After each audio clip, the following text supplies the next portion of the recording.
Amén. Qué bendición podernos conectar y, y pertenecer a una realidad. ¿Cuál realidad? Estamos conectados desde diferentes casas, ¿cierto? Pero en el espíritu hay otra realidad. Nos conectamos a una misma fuente. Así que le animo a que podamos estar conectados a esa fuente a la cual tenemos acceso tú y yo hoy para conocer a Dios, para saber de Él. Así que dejemos toda expectativa por el hombre, toda expectativa por cualquier cosa que pueda venir terrenalmente y conectémonos a la voluntad de Dios, a lo que Él quiere decirnos a nuestro corazón hoy. ¿Le parece? Bienvenidos. Y quiero recalcar simplemente el anuncio que mi esposa al principio hizo acerca de puertas sanas. Y estamos muy, muy emocionados porque creemos con firme convicción que Dios nos necesita sanos. Sí, así como lo escuchas. Dios te necesita sano. Y así como necesitas una salud física, aún hasta para descansar necesitas salud. Para poder alimentarte necesitas salud. Para poder compartir en familia necesitas salud. Para poder desplazarte, avanzar, cumplir objetivos, necesitas una salud. Pues quiero decirte que Dios te necesita. Y vamos a comprender cómo tú eres una puerta. Pero una puerta que el deseo de Dios es que estés abierto a que, así como por una puerta entras a un lugar y te conectas con otro, las personas que entren por tu lado estén al frente de ti, tengan un encuentro contigo, tú seas una puerta para que ellos entren a la dimensión con Dios, se encuentren con Dios mismo y tú eres puerta. Pero algunas puertas las hallamos cerradas. Las hallamos como que no quieren saber nada del Señor, pero Dios quiere sanarte. Dios quiere sanarte en las diferentes áreas de tu vida. Y creo que Dios ese día, firmemente, su voz nos está convocando y va a sanarnos. Así que le animamos esta semana por el grupo. Vamos a colocar la dirección, va a ser aquí en la localidad de Fontibón. Y les enviaremos exactamente el lugar donde nos reuniremos con providencia de Dios. Así que anímese, si tiene cualquier duda, escríbanos y apunte en su agenda este día para que, si su entrenador se lo aconseja, el Espíritu Santo pueda acompañarnos. Amén. Así que mucho ánimo con esto. Y ahora sí, antes de entrar en la palabra nuevamente, yo quiero que allá en su casa levante sus brazos en esta posición. E imagínese, usted puede verse, o si está con alguien ahí al lado, mírese, ¿no? Qué buen músculo tienes o qué tan flácido está tu músculo, te hace falta como ejercicio. Así todos por dentro tenemos un hombre espiritual. Y si él hiciera así esta mañana y lo pudiéramos ver con estos ojos físicos, ¿cómo lo calificarías? ¿Ha ido al gimnasio estos días? ¿Se le ha visto un cambio en que ahora es más fuerte, más saludable? Porque así como hay un proceso para que nuestro cuerpo, de acuerdo al objetivo que tengamos, tonificar o simplemente ejercitar, se necesita un proceso, un tiempo para que empiece a haber resultados. En el espíritu también comienzan a verse resultados. Y a la fecha, hablemos de tan solo este año 2024, hay alguien llamado el entrenador, el Espíritu Santo, el Consolador, que ha estado entrenándolo, que ha estado buscándolo, dándole herramientas, diciendo cuida tu salud, etcétera, toda su obra en ti, para que, hablando solamente de este año, al día de hoy puedas verte más fuerte en la fe, puedas verte más fuerte en la esperanza, en la alabanza, en tu vocabulario, en tu amar hacia los demás, en tu trato hacia ti mismo, en el trato hacia tus autoridades. No vale la pena ir a un gimnasio y no tener una disciplina donde podamos ver cambios. Todos si vamos a un gimnasio queremos tenemos un objetivo de algún cambio en nosotros, ¿cierto? Pues Dios quiere verte con un cuerpo escultural hablando físicamente. Y ese cuerpo escultural es Jesucristo. Él es la imagen que Dios quiere. Dice, quiero que seas como mi hijo Jesús. Perfecto. Así que le animo. Y cada domingo usted es testigo y los que siguen los videos son testigos de cómo insistimos, de que acudamos al gimnasio. Y el entrenador, el Espíritu Santo de Dios, va a animarte y va a colocar peso, te va a dar un entrenamiento personal y va a decirte lo que te conviene comer. Así que si está aquí, creo que el Espíritu Santo le ha abierto su corazón para conectarse. Si sigue estos videos a través de las grabaciones, creo que Dios está sembrando. Y no importa que no seas de esta congregación y tú los sigues, no importa. Porque en nuestro pensamiento quizás vemos las denominaciones o los nombres de las iglesias, pero Dios no es así. Dios es Padre y ve a su iglesia y envía diferentes semillas para que se alimenten simplemente sus hijos. Y esta puede ser una semilla que tú necesitas. Así que puedes comer con libertad, con naturalidad, para que sea alimentado tu espíritu. Así que ten paz con eso. Y ahora sí, vamos a continuar con esta aventura que lleva Israel, el pueblo de Dios, que quedó escrito aquí en la Biblia, que hay una tierra para ellos por poseer. Y yendo hacia esas tierras hay unas estaciones donde necesitan entrenarse para poder poseer esa tierra. No solamente necesitan entrenarse físicamente, sino mentalmente, culturalmente, porque lo que les espera es extrapolado a todo lo que han vivido siglos antes.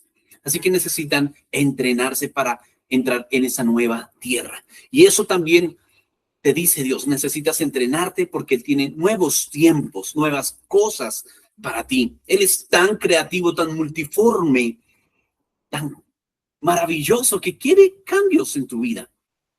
Él no es un Dios de estancamientos. Él, aunque es eterno, Él le encanta, le gusta los procesos, los retos, las misiones en tu vida, en tus casas, el crecimiento, las etapas en la vida. Él es el promotor de todo esto. Así que le animo a que pueda poner atención, escuchar, para poder obedecer. ¿Cómo obedecemos si no escuchamos una instrucción, cierto? Así que estamos aquí para oír la voz de Dios, el consejo de Dios. Hace 8 días quedamos en Éxodo 25, versos 1 al 9, donde hablamos acerca de que Dios en ese cambio de mentalidad pudo haber hecho algo sorprendente como lo había hecho anteriormente, pero esta vez quiso involucrar a su pueblo. Para construir ese tabernáculo les dijo, ustedes son los que van a acercarse y van a ofrendar. ¿Recuerda? Ahora, con todo lo que se reunió de ofrendas de oro, plata, bronce, telas, todas esas dádivas que Dios pidió de los generosos de corazón, entonces estamos listos para construir esta casa. Así que con todo este material vamos a ver que Dios va a elegir a ciertos hombres, 2 especialmente, sobre los cuales desciende un espíritu de sabiduría, un arte para poder labrar cada artículo, cada mueble del tabernáculo. Y hoy vamos a ver ese primer mueble, ese primer elemento del tabernáculo. A ver, los que de pronto saben aquí, sé que hay ingenieros civiles que se conectan, hay gente de construcción que también sabe y está aquí conectada. Si fueran a construir algo, ¿qué es lo primero que hacen? Por supuesto, hay unos planos, ¿cierto? Para este momento, Moisés ya fue llevado a un monte donde le fue mostrado esos planos originales. Y Dios le dice, así como te fue mostrado en el monte, allí cuando estabas orando y yo te arrebaté, y viste aquí en el cielo ese modelo, ese plano, así, ese mismo modelo vas a hacerlo.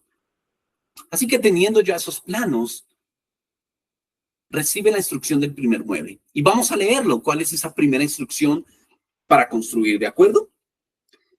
Seguro ya tiene su Biblia. Si usted hace parte de esta comunidad, sabe que debe tener su Biblia a la hora de la palabra, porque somos gente noble que no come en cuento, sino que verificamos lo que es enseñado. Así que Éxodo capítulo 25 nos va a decir lo siguiente. Quedamos en el verso 9, ahora vamos a leer del verso 10 hasta el 22, donde nos habla de este primer mueble. ¿Listos? Vamos. Harán pues un arca de madera incorruptible. Su longitud será de 2 codos y medio, su anchura de codo y medio y su altura de codo y medio. Y la recubrirás de oro puro. La recubrirás por dentro y por fuera y harás una moldura de oro alrededor de ella. Y fundirás para ella 4 argollas de oro que pondrás en sus 4 esquinas. 2 argollas a un lado de ella y 2 argollas al otro lado. También harás unas varas de madera de acacia y las recubrirás de oro. Y meterás las varas por las argollas a los lados del arca para cargar el arca con ellas. Las varas estarán en las argollas del arca y no se quitarán de ella. Y pondrás en el arca del testimonio de Alef-Tab que te daré, y harás un propiciatorio de oro puro, su longitud de 2 codos y medio y su anchura de codo y medio. En los 2 extremos del propiciatorio harás 2 querubines de oro labrados a cincel, los harás. Serán hechos un querubín a un extremo y un querubín al otro extremo. Del propiciatorio mismo haréis surgir los querubines sobre sus 2 extremos. Y a causa del acto traidor, los querubines desplegarán las alas, cubriendo totalmente con ellas el propiciatorio, con sus rostros uno frente al otro. Los rostros de los querubines estarán mirando hacia el propiciatorio. Y pondrás el propiciatorio encima del arca a causa del acto traidor. Y dentro del arca pondrás el testimonio de Alef-Tab que te daré. Y desde allí seré conocido por ti y hablaré contigo desde encima del propiciatorio entre los 2 querubines que están sobre el arca del testimonio. Y todo lo que Alef-Tab haya de ordenarte para los hijos de Israel. Entonces, mire, qué maravilla que comienza la construcción de la casa con el mueble más importante, el arca del pacto, el arca de la alianza, también conocido, el arca de la presencia de Dios. Y digo que es más importante porque al final, cuando seguramente este es un tema muy estudiado, muy conocido, a mi parecer, y ya en particular es uno de los temas que más me apasionan, porque esta casa sigue vigente en la persona de Jesucristo. Jesucristo cumplió a cabalidad todo lo que es ese templo que fue ordenado a Moisés. Está cumplido en Jesucristo y es cada detalle y medida y material. Y en el tiempo y orden que se dijo que se construyera, es maravilloso los tesoros que hay allí. Yo le animo que usted pueda particularmente, si así se dispone, estudiarlo. Es maravilloso. Y en esta construcción que vamos a ver ahora, a partir de hoy, no voy a entrar en detalles técnicos, sino más en lo práctico. ¿En qué quiso decir esto Dios? Y en nuestra práctica, en nuestra vida diaria ahora. Ahora, decía que este es el mueble más importante porque al final de la construcción nos vamos a dar cuenta que este mueble, esta arca, con tan fino lujo de detalles que da Dios que se construya, es puesta en un lugar de privilegio. Vamos a ver que la casa, el tabernáculo, se va a dividir en 3 partes, un atrio, un patio exterior y otra tienda que tiene otros dos secciones, un lugar santo y un lugar santísimo. Y ese lugar santísimo, ese lugar que está allí, es exclusivo porque solo una persona entraría. Como lo acabamos de leer, Dios entraría exclusivamente a esa habitación. Y tan solo una persona podría disfrutar de la presencia de Dios. Este lugar estaba separado simplemente de una cortina gruesa del lugar santo. Y todos los sacerdotes podían llegar hasta esta cortina gruesa, no más. Y tan solo un personaje llamado sumo sacerdote podía entrar y una vez al año. Imagínense que el lugar más especial de su casa, donde está su tesoro, donde guarda sus tesoros, y que no puedas entrar sino una vez al año. En este caso, esta persona que entraba tenía unas características. Esta persona llamado sumo sacerdote, es decir, el sacerdote principal, el más grande de todos, tenía un estilo de vida diferente. Por ejemplo, él tenía que prepararse para este único día del año que entraba a este lugar. Ya que era el único que entraba, por supuesto que habían unas exigencias para él. Él iba a llevar en su incensario, una mano el incensario, entrando el aroma que representa la adoración al Señor. También entraría sangre, porque esta sangre de los sacrificios la iba a derramar sobre la tapa del arca en propiciación de los pecados de todo un año. Imagínense. Y resultado de ese acto dependería si Dios perdonaba o no todos los pecados acumulados por un año. Imagínese usted que de enero a ahorita, a 3 de noviembre, todo lo que usted ha hecho dependiera de un acto de un hombre, si usted es perdonado o no. Imagínense la reverencia de ese día. Imagínense el temor de ese hombre que entraba por la responsabilidad de todos los pecados del pueblo representados en esa sangre y los pecados de él, por supuesto, y de su casa. Así que para ese día ese hombre, además de que su estilo de vida era que no se afeitara, no se cortara el cabello, no, si había un funeral él no podía asistir, excepto que fuera alguien muy, muy cercano, su esposa, sus hijos. Y para este día se preparaba tanto. 8 días antes estaba en un lugar apartado de su casa, de su esposa, haciendo memoria de sus pecados y confesándolos delante de Dios. No sea que ese día se le olvidó confesar uno y por culpa de él no fueran aceptados la ofrenda de todas las personas que vinieron y no sean perdonados, no sea aceptada la ofrenda por culpa de él. Así que él pasaba 8 días echando cabeza qué había hecho en el año, pidiendo perdón, purificándose, hablando con Dios. Era tanto así que era la probabilidad que él muriera, que Dios dijera, no acepto esta ofrenda. Y acto seguido, el sumo sacerdote moriría en ese lugar. ¿Cómo lo sacaban? Prendían un lazo los sacerdotes que estaban al otro lado del lugar santísimo, un lazo amarrado a la cintura para en caso de que muriera, no podían entrar por él porque no estaban autorizados. Así que lo jalaban del lazo. Imagínense la responsabilidad, el temor. Tanto así que entonces a la esposa de este sumo sacerdote, que por cierto debería ser una virgen israelita, no podían casarse con otra, le asignaban un esposo sustituto en caso tal de que su esposo, el sumo sacerdote, no viniera, no saliera vivo de esa misión. Era impresionante este día del año que es llamado Yom Kippur, el día del perdón. Ahora, en Hebreos capítulo 4 y 5 nos van a decir que ese sumo sacerdote es Jesucristo. La naturaleza de ese sumo sacerdote, cuando se buscaba todas estas características, que por supuesto tenía que venir de la línea de Aarón, de esa tribu, tenía que ser un hombre compasivo. El sumo sacerdote descrito en Hebreos 4 y 5, que nos posiciona en Jesús, diciendo que tenemos un sumo sacerdote que aunque no ofreció la ofrenda, no se ofreció a sí mismo por sus pecados, porque es santo, pero sí por todo el mundo. Aquí me llama la atención algo.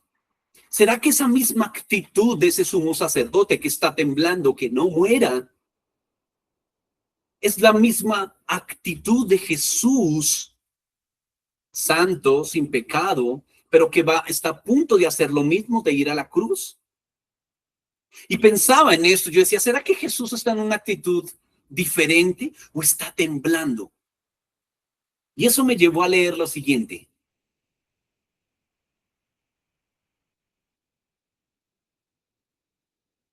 Hebreos 4:14 nos va a decir, por tanto, teniendo un gran sumo sacerdote que ha traspasado los cielos. Mire eso. Y dice quién es. Jesús, el Hijo de Dios. Aferrémonos a nuestra confesión.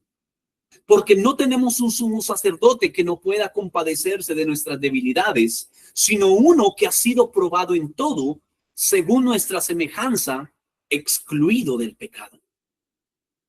Acerquémonos pues con confianza al trono de la gracia para que obtengamos misericordia y hallemos gracia para el oportuno socorro.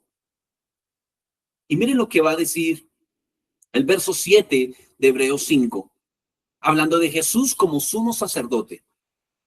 Tenga esto en mente, que es Jesús como sumo sacerdote, quien en los días de su carne, habiendo ofrecido ruegos y súplicas con gran clamor y lágrimas, al que podía rescatarlo de la muerte, fue oído a causa de su reverencia. Seguro en su versión dice a causa de su temor reverente.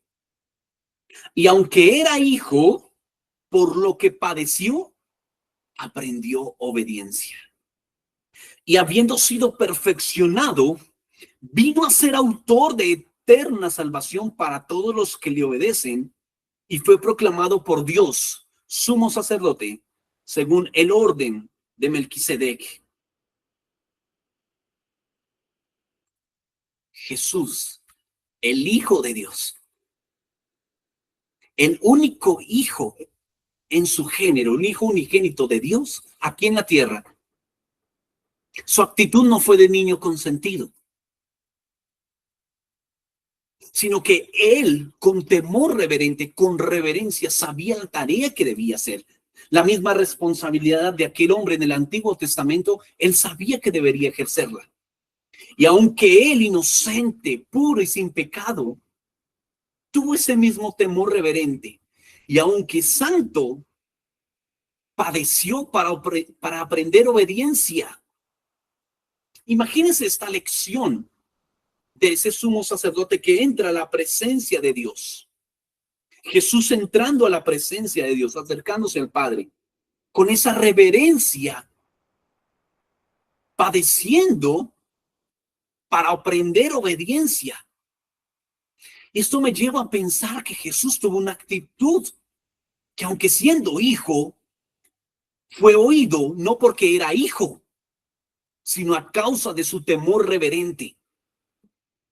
Ahora tú y yo, que sabemos que esa arca, que es la presencia de Dios Padre, la presencia de Dios, y que el día que Jesús murió se rompió esa cortina de arriba abajo, no de abajo hacia arriba para que digan que fue el hombre, sino de arriba hacia abajo para que podamos entrar.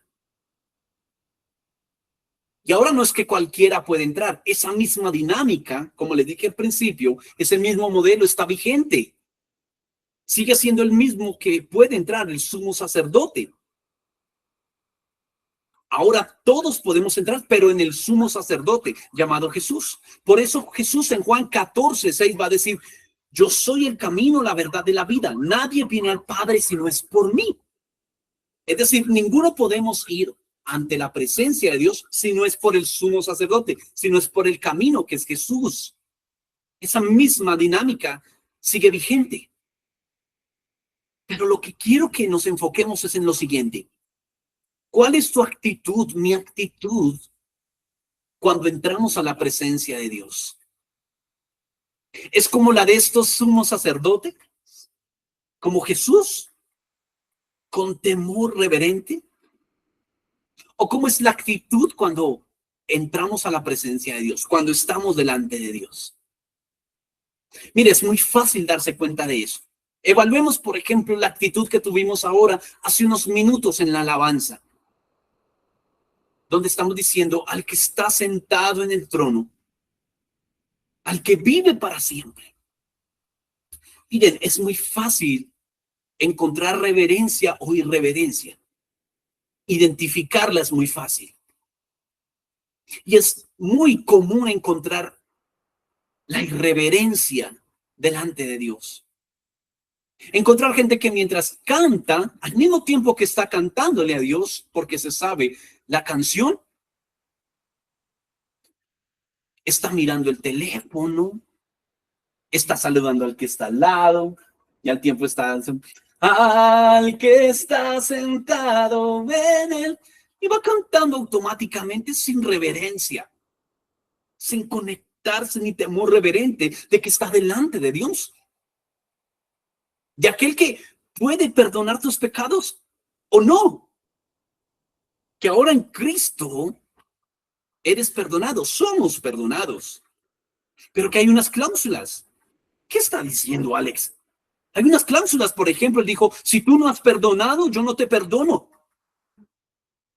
¿Qué? Luego yo ya no fui perdonado. Eres perdonado. Pero necesitas estar en el sumo sacerdote, en Cristo para estar en la presencia. Pero nos vemos orando. Gracias, Señor, por este. Y aunque no necesariamente lo físico demuestra la reverencia, si la actitud va a llegar a referenciar tu cuerpo. Así como nosotros podemos denotar que alguien está en mala actitud por su mirada, por moverse o no moverse, por alguna actitud nos damos cuenta, Dios también. Y lo dejó aquí escrito, que Jesús con clamor y lágrimas suplicaba al que podría librarle de la muerte.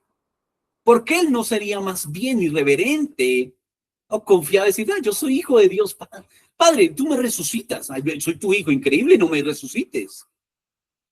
Pero él tenía clamor y lágrimas. Clamor y lágrimas. Si Jesús padeció para aprender obediencia, ¿será que tú y yo necesitamos padecer para aprender obediencia? ¿Necesitamos reverencia cuando nos acercamos a Dios? Cuando tus hijos están orando, padres, les están enseñando reverencia, que se están dirigiendo al autor de su vida, que estamos delante de la persona más importante, delante de Dios mismo. Y sobre todo en estos tiempos que se ha perdido la reverencia. Nosotros venimos de generaciones donde un profesor entraba y todos nos colocábamos de pie y saludábamos al unísono. Buenos días y el nombre del profesor. Ni se diga si entraba el rector del colegio. Ni se diga. Era una reverencia por la autoridad. No como ahora que el profesor tiene que suplicar que se callen. Por favor, pónganme atención. Cuando se llegaba a la casa de los abuelitos, cuando era urgente avisarle a los padres que llegábamos tarde a casa. Ahorita no, yo tengo más de cierta edad y además aporto a la casa porque tengo que decirle a qué horas voy. ¿Por qué tengo que rendirle cuentas a mi esposa, a mi esposo? Porque es la actitud del Hijo de Dios, respetando las autoridades que le fueron puestas aquí en la tierra también, dejando encargada a su madre, cuando aún en la cruz dejó encargada a su madre con su discípulo cercano, Juan, guardando reverencia ante un sumo sacerdote que lo está conjurando,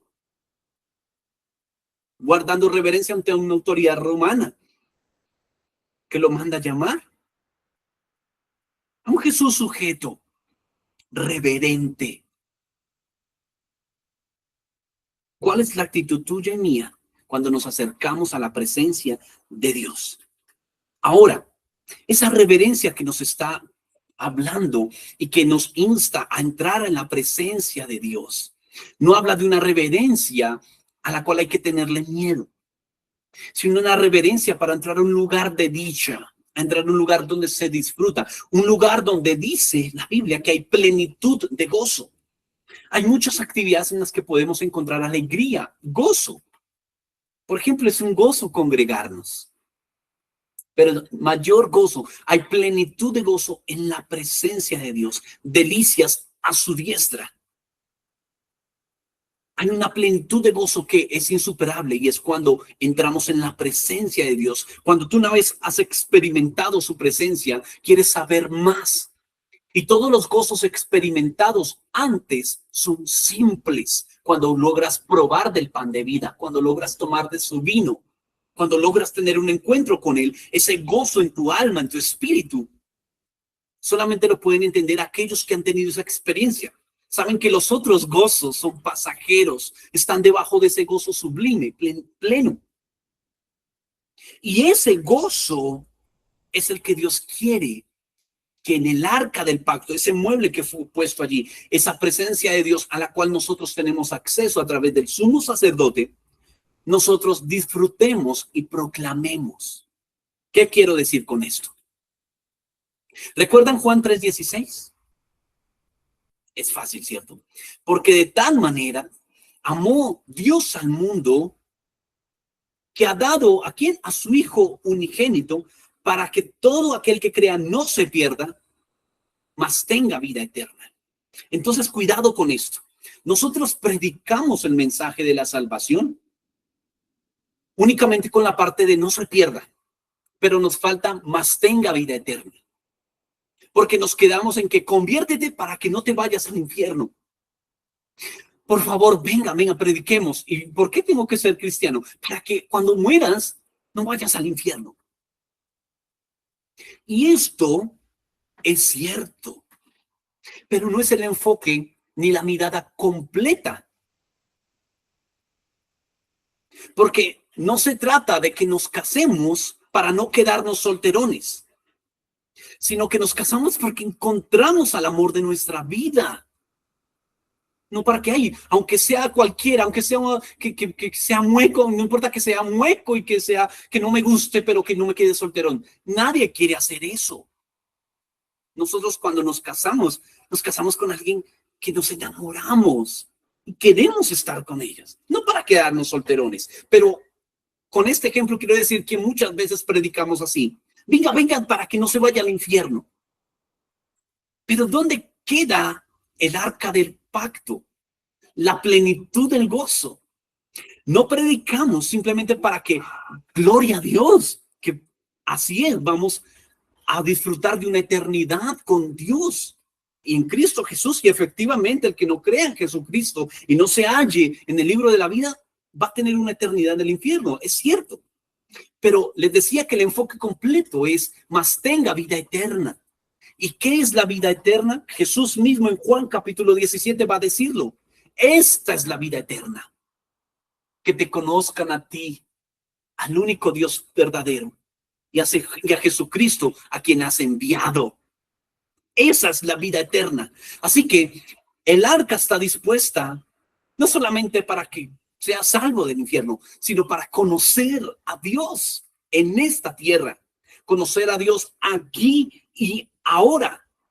Cuando se estudia el libro de Apocalipsis, por ejemplo, y se hiciera una lluvia de ideas, esa lluvia de ideas, a ver, si hay alguien allí acompañándolo, hablen de una lluvia de ideas con palabras. ¿Qué es el Apocalipsis?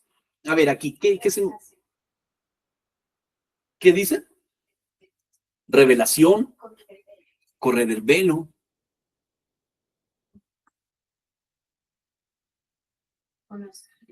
conocimiento. Bueno, aquí tienen otra imagen del Apocalipsis, pero generalmente cuando se habla de Apocalipsis o en el lenguaje común, llegó el Apocalipsis asociado al fin de los tiempos, pero en la destrucción, bestias, juicios, trompetas, ¿cierto? Eso es el Apocalipsis en el lenguaje común o en el lenguaje aún cristiano. Pero realmente del Apocalipsis, que por cierto, cuando usted ve el cine cristiano, ahí está plagado de películas que hablan del Apocalipsis y solamente muestran esta imagen de no se pierda, pero no del más tenga vida eterna.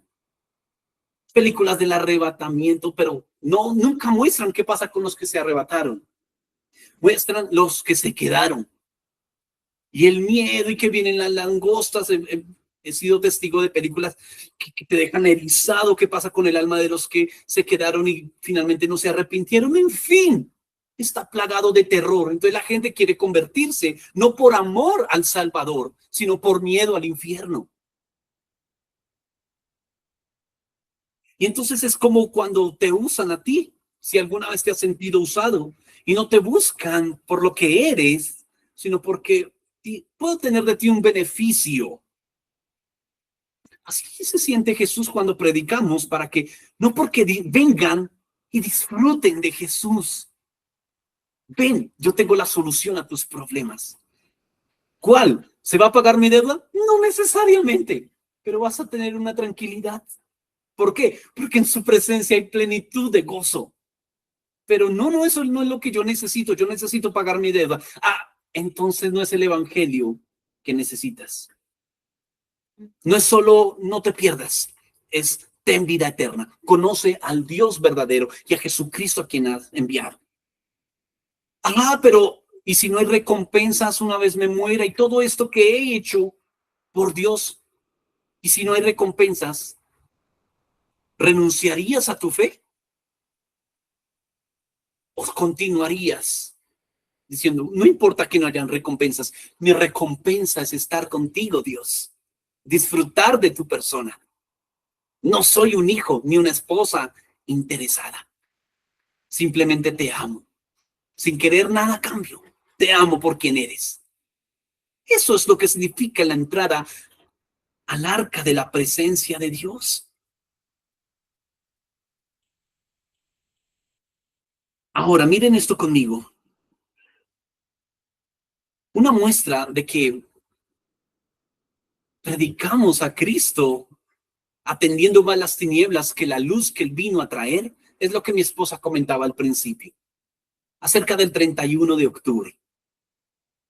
Muchos nos escondemos o tenemos miedo de lo que pasa un 31 de octubre. Saber si participar o no participo, está bien disfrazarse o no. Cuando tenemos la dicha de ser la luz y de conocer lo que verdaderamente en estas fechas se exalta. Y quiero resaltar algo de lo que mi esposa dijo acerca de este hombre Martín Lutero. Un hombre extraordinario, un monje católico alemán, usado por Dios magníficamente. Imagínense que él quiso traer la luz del Señor. Sin embargo, fue visitado muchas veces por las tinieblas. El diablo lo visitó mucho a él. Lo digo porque lo dejó en varios escritos que él dejó públicos. Y quiero leerles algo de cómo él no quiso darle atención al no se pierda, sino al más tenga vida eterna. En uno de sus escritos, abro comillas, Martín Lutero dijo, no es una cosa única o inaudita que el diablo golpee y ronde casas. En nuestro monasterio en Wittenberg lo oí claramente, porque cuando empecé a dar clases sobre el libro de los Salmos, al estar sentado en el comedor, después de haber hecho las oraciones matutinas, estudiando y escribiendo mis notas, el diablo vino y golpeó 3 veces en la en la cámara de almacenaje, entre paréntesis, el área detrás de la estufa, como si estuviera arrastrando un gran contenedor. Finalmente, dado que no quería parar, recogí mis libros y me fui a la cama. Lamento hasta el día de hoy no haber esperado para descubrir qué más quería hacer el diablo. También lo oí una vez encima de mi cama en mi monasterio. También dijo, cuando me desperté anoche, el diablo vino y quería debatir conmigo. Me reprendió y me reprochó, argumentando que yo era un pecador. A esto le respondí, dime algo nuevo, diablo. Ya lo sé perfectamente. He cometido muchos pecados serios y reales. De hecho, debe haber pecados honestos, en vez de pecados inventados o fabricados. Para que Dios me perdone por amor a su Hijo amado, quien me tomó de todos mis pecados y los echó sobre él, para que ahora los pecados que he cometido ya no sean míos, sino que pertenezcan a Cristo.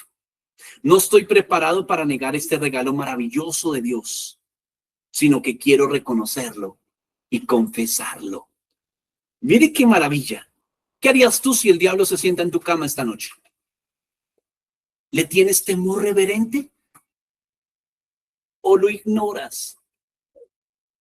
En otros escritos dice que él, cuando vio al diablo muchas veces que se le apareció, dijo, eres tú otra vez, y siguió durmiendo. que el diablo, las tinieblas reconocían la luz que este hombre iba a traer con esta reforma. Querían destruirlo como querían destruir a Jesús.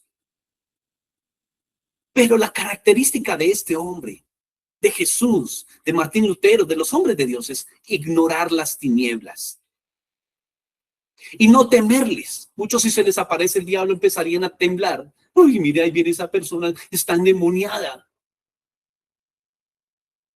Tenemos la autoridad del Señor para que nuestro temor pertenezca, pero al Señor diga, estoy delante de Dios temblando. No el diablo. El diablo fue vencido y no va a hacer más que lo mismo que ha hecho desde el principio. Querer hacer caer a Adán, a Jesús o a Martín Lutero a través de las mismas artimañas y las mismas que quiere hacerte conocer a ti. Que le creas, que le temas, pero a Él.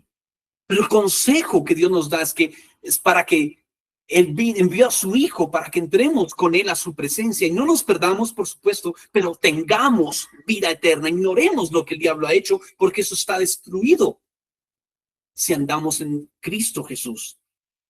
Ahora, Jesús mismo reconoce a quienes le buscan por beneficio o por peligro del diablo o por necesidad.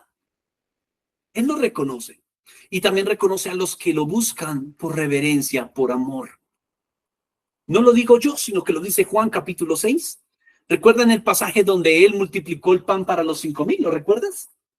Resulta que cuando él acabó eso, él le dijo a sus discípulos, nos vemos al otro lado. Y los discípulos cogen la barca y la gente se da cuenta que Jesús ya no está ahí y tampoco subió a la barca. Así que empiezan a buscarlo esta multitud. Y al otro lado del mar logran encontrarlo otra vez a Jesús, al otro día. Hablemos de lo que pasó al otro día de esa multiplicación. Cuando Jesús se da cuenta que viene otra vez esa misma multitud, Jesús se da cuenta porque lo estaban buscando. Y como siempre, él sincero se los hace saber. Les dice, ustedes vienen a mí no por las señales, sino porque les di pan y se saciaron. Es decir, quieren más pan. Pero yo les digo que yo soy el pan de vida. Y comenzó a hablarles de él como pan de vida. Y que el que comiera de su carne y bebiera de su sangre sería alimentado verdaderamente. La multitud, al empezar a oír eso, ¿saben qué pasó a hacer? Como ya no había pan, dice Juan 6, que empezaron a dejarle desde ese día muchos discípulos. Y Jesús se dio cuenta que lo dejaban, porque ya no estaba haciendo milagros, ni les iba a dar más pan, sino que le estaba diciendo, ahora prueben de mí, ya probaron materialmente, ahora quédense conmigo y oigan palabras. Pero lo dejaron, muchos desde ese día, dejaron de seguirle. Y en ese momento se voltea a sus 12 discípulos y les dice, si ustedes quieren irse, váyanse también.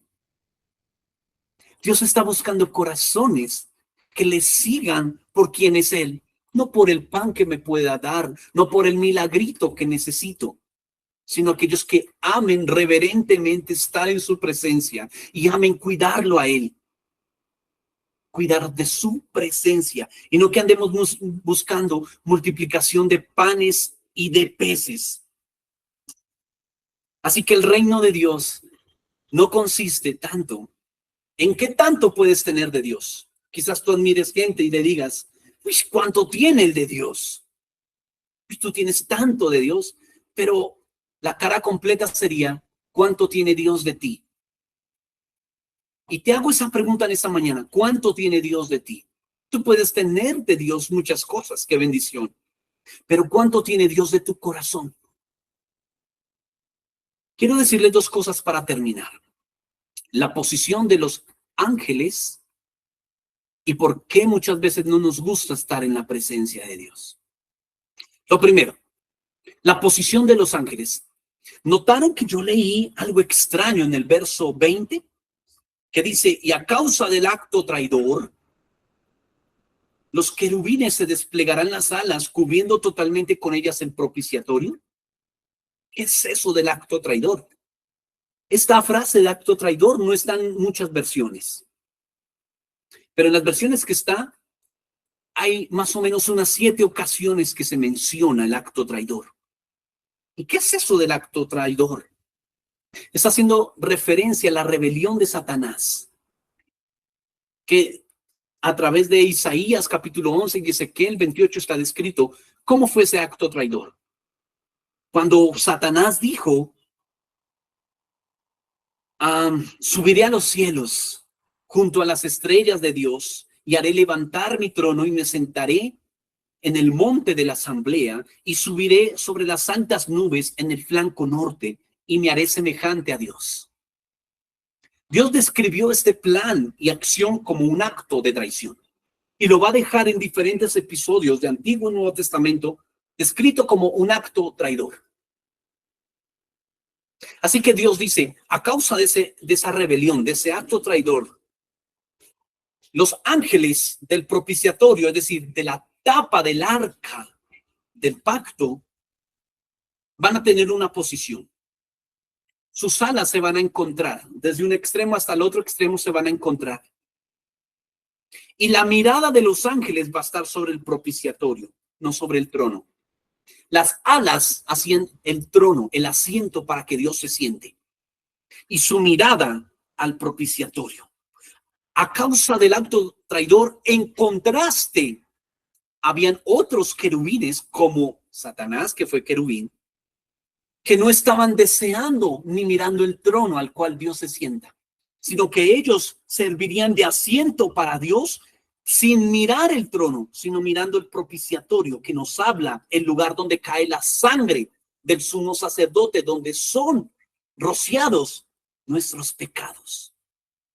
Y esto nos está hablando que en contraste de ese acto traidor, Dios pone otro acto, un acto de fidelidad, donde ahora los que entramos a la presencia de Dios, entramos postrados como están estos querubines, mirando la misericordia de Dios que ha perdonado nuestros pecados. Entramos diciendo, Señor, gracias por este lugar que aunque no soy digno, tú me das acceso. A causa y en contraste de un acto traidor, que le invito a que pueda estudiarlo Isaías 14 o Ezequiel 28, dice, ¿por qué él hizo ese acto traidor? Dice que Satanás tenía muchos contratos y contrató a ángeles para ese acto traidor. Y esa es la causa de muchas caídas, no solo de Satanás, sino algunos de sus hijos. Las muchas contrataciones, las muchas cosas que hacer, nos llevan a mirar a Dios no como Dios verdadero, sino a ver qué puedo yo desear de Dios que me pueda ayudar a prosperar en mis contrataciones.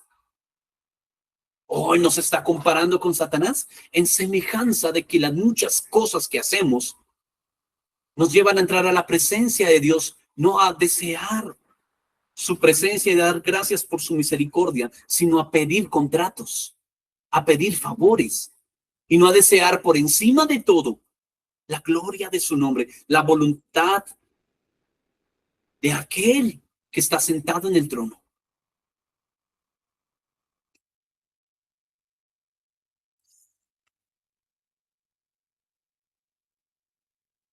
Ah,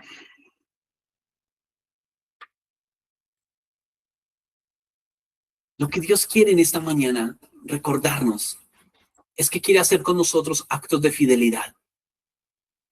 Se van a seguir encontrando actos de traición como los que hubo con la gente que le buscaba para desear más pan, deseando más señales y milagros, para sus propios beneficios, tienen sus propios proyectos. Pero cuando entramos en la presencia de Dios, recuerden que solo hay un mueble. Solo hay una persona que es Cristo y nosotros en Cristo estamos para que un solo deseo sea cumplido, su voluntad. Pero cuando dejamos nuestros contratos afuera y no los entramos a la presencia de Dios a decir, Señor, aquí en tu presencia están mis contratos, mis planes, mis objetivos, sino que los dejamos afuera y decimos, Dios, gracias, vengo a darte gracias por todo y a pedirte que me ayudes con los contratos que afuera, con la vida que tengo afuera esperándome, con la vida que tengo mañana lunes esperándome. Hay tanto que hacer. Pero lo que Dios quiere es que vengas con tus contratos, con tu vida y las pongas a los pies y junto con los querubines, los ángeles que hay allí, diga, Señor, tuya es toda la gloria, tuyo es el poder. De ti es el prosperar. A tus pies estamos en este lugar reverentes porque hay una voluntad y unos contratos mayores que son los tuyos. Hay pensamientos más altos sobre mi vida. Pero termino diciéndoles el segundo punto que les dije. Porque a veces no son tan concurridas las reuniones donde citamos simplemente a contemplar la presencia de Dios, a orar, a hablar con Él. No va a haber shows. Vamos a sentarnos a hablar con Él. Vamos a vigilar en la noche. ¿Y por qué no son tan concurridos? ¿Por qué no está concurrido el lugar santísimo? Simplemente porque no lo deseamos. Porque al igual que los otros, que cuando ya no hubo pan, ya no me conviene, ya no me sirves, Dios, me alejo. Pero Él está buscando corazones que amen su presencia. Así que lo que les quiero decir en este punto es que el centro de nuestros deseos debe ser tratado. Jesús dijo, donde esté su tesoro, allí estará su corazón. Donde tú tengas tu tesoro, allí vas a tener tu corazón. Entonces, si nuestro tesoro es Dios, vamos a amar estar en su presencia, pero no siempre el tesoro es Dios. ¿Y cómo sabemos esto? Porque donde está nuestro corazón invertimos tiempo, invertimos vida, decisiones de vida. Por eso cuando tú le entregas el corazón a alguien, decides darle su tiempo, tu vida. Si entregamos nuestro corazón al Señor, dedicamos tiempo, dedicamos vida, dedicamos reverencia, respeto. Así que Dios está luchando por tu corazón, pero el diablo también. Y quiero decirles que hay un camino hacia tu corazón, hacia mi corazón. ¿Saben cuál es ese camino? El camino que Dios le dijo al sacerdote que hiciera cuando iba a entrar al lugar santo. Antes de entrar al lugar santísimo, este sacerdote se limpiaba la oreja derecha, la mano derecha y el pie derecho. Ojo, que comienza con el oído de la oreja derecha. No tenía que lavarse los ojos. Podría haberse lavado la boca, pero la instrucción no era la oreja derecha, mano derecha y pie derecho. Esto quiere decir que en la presencia de Dios es más importante el oír que el hablar. En la vida misma es más importante el saber oír que el hablar. Es un principio y lo conoce aquel querubín que estuvo allí. Por eso en el principio, cuando Adán y Eva tenían el arca del pacto, la presencia misma de Dios que se paseaba con ellos, el camino a que ellos desearan otra cosa, Satanás lo conocía. Así que primero habló para que Eva lo escuchara. Cuando tuvo la atención del oído de Eva y comienzan a tener sentido las palabras de la serpiente, sigue el segundo proceso al corazón, que son tus ojos. Cuando tú ya has perdido la batalla del oído, ya lo que viene es crónica de una muerte anunciada. Porque aquello que escuchas y le prestas atención, comienzas a mirarlo. Comienzas a buscarlo como objetivo. Es decir, esto que hoy tiene sentido y comienzas a mirarlo, a detallarlo con atención. Y por eso tan pronto fueron escuchadas la voz de la serpiente, ahora su mirada era sobre el árbol de la vida y se dio cuenta que era deseable para comer, porque había conocimiento de bien y de mal. Y tan pronto ella pudo observarlo, su corazón lo deseó y terminó comiendo de ese árbol. Y ese es el camino para tú desear a Dios o desear las tinieblas. Aquello que le has prestado oído por tanto tiempo. Eso tiene capturado tus ojos. Y eso, el oído y el ojo, llevan a que tu corazón le pertenezca a eso que tanto le has entregado. Nosotros somos salvos por el oír, no tanto por lo que hablamos. Comienza oyendo. Satanás quería desconectarlos de esa presencia de Dios y lo logró. Pero vino Jesús para limpiar nuestros oídos, para limpiar nuestras manos, nuestro pie derecho, para que podamos ahora disfrutar de la presencia de Dios. Estamos llamados a ganar la batalla del oído y del ojo, para que podamos guardar el corazón. Sobre toda cosa guardada, guarda tu corazón porque de él mana la vida. Para guardar el corazón tienes que guardar tu oído y guardar tu ojo. ¿Qué está guardando tu oído? ¿Qué palabras acumulan tus oídos? ¿Qué oíste esta semana? Asegúrate que estén guardando tu corazón, porque definitivamente tu corazón va a manifestar lo que tu oído, lo que tu mente, lo que tus ojos están buscando. Eso va a guardar tu corazón. Dios quiere entonces que disfrutemos de su presencia, que escojamos amar su presencia. Dios quiere que sepamos que estar con Cristo es más que un tiquete al cielo. Es más allá que un día, esperemos que algún día te mueras para disfrutar el cielo. Mientras tanto, ¿qué hacemos? Disfrutar a Cristo aquí y ahora, ignorando las tinieblas. Nada tenemos con ellas. Señor, límpianos de todas tinieblas que hayan en nosotros y preparémonos para conquistar la luz, para conquistar en Cristo y disfrutar de la plenitud de gozo que hay de una vida ahora en Cristo, de unas delicias a su diestra, de una ecología, de una cultura del arca de Dios que estudiaremos más adelante, que todo lo que había en el arca era sobrenatural. Y esa es la ecología que Dios quiere para nosotros, una vida sobrenatural, donde cuando entramos no hay más elementos. El lugar más recóndito de la casa, tú que ahora eres casa de Dios, tu lugar más recóndito no es negociable. El lugar más alto, solamente el arca del pacto, el lugar más sagrado, solo tú y Dios. Oremos al Señor, porque muchas veces lo hemos buscado por el pan, porque me vaya bien en la vida, pero no porque le amamos, no por quién es Él. Y si Jesús no hiciera más milagros ahora, sino que dijera simplemente, yo soy Dios que te va a acompañar, te voy a ayudar. ¿Aceptarías estar con Él aunque Él no prometiera ningún milagro? Aunque te fuera mal, ¿seguirías con Él? Entremos a su presencia, acérquense confiadamente ante el trono de la gracia para hallar gracia y alcanzar misericordia para los oportunos socorros. Hay socorro en su presencia, hay plenitud, hay galardón, pero no venimos a su presencia por el galardón. Cierra tus ojos allí y presenta tu oído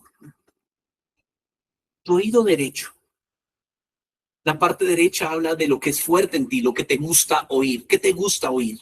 ¿Te gusta oír su palabra, su voz? ¿O qué otras voces son mayores? Las noticias terrenales, las voces que te apartan, que te apagan. Presenta tu oído. Señor, como ese sacerdote necesita lavar su oído para acercarse así, Señor. Lava mis oídos que han cargado pánico, que han cargado temor por el porvenir o por lo que pasó, por lo que está sucediendo.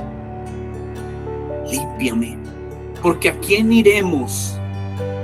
¿A quién comeremos? ¿A quién iremos si solo tú tienes palabras de vida eterna? Esas son las palabras a las que acudimos, las que nos llenan de esperanza, de vida, aunque estemos en valle de sombra y de muerte, aunque estemos por las aguas, por el fuego, tus palabras nos llenan de vida. Más que un tiquete al cielo, por lo cual damos gracias, la entrada nuestra al cielo, porque sabemos que no fue gratis, sino que costó tu sangre. Más que eso, disfrutamos de ti ahora, te respetamos ahora, no cuando un día te estemos cara a cara en el juicio, en el tribunal, sino ahora. Hay gente que tiembla delante de ti y no del diablo, que ama más la luz que las tinieblas.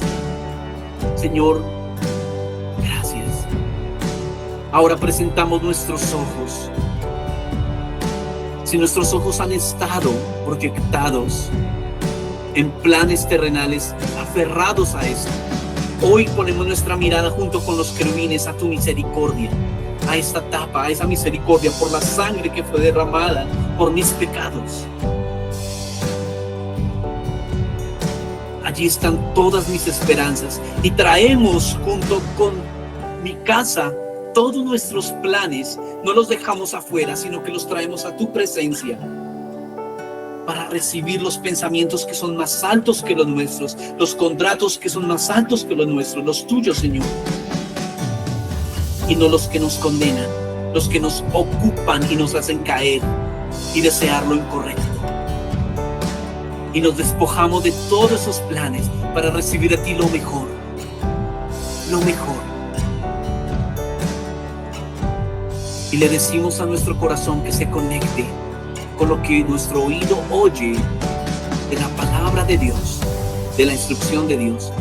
Y le decimos a nuestro corazón que se conecte con nuestros ojos fijos en Cristo, para que nuestro corazón le ame y desee estar con Él ahora, disfrutando de su presencia, donde estamos seguros, donde estamos provistos, en el nombre de Jesús. Amén. Amén. Que Dios los bendiga.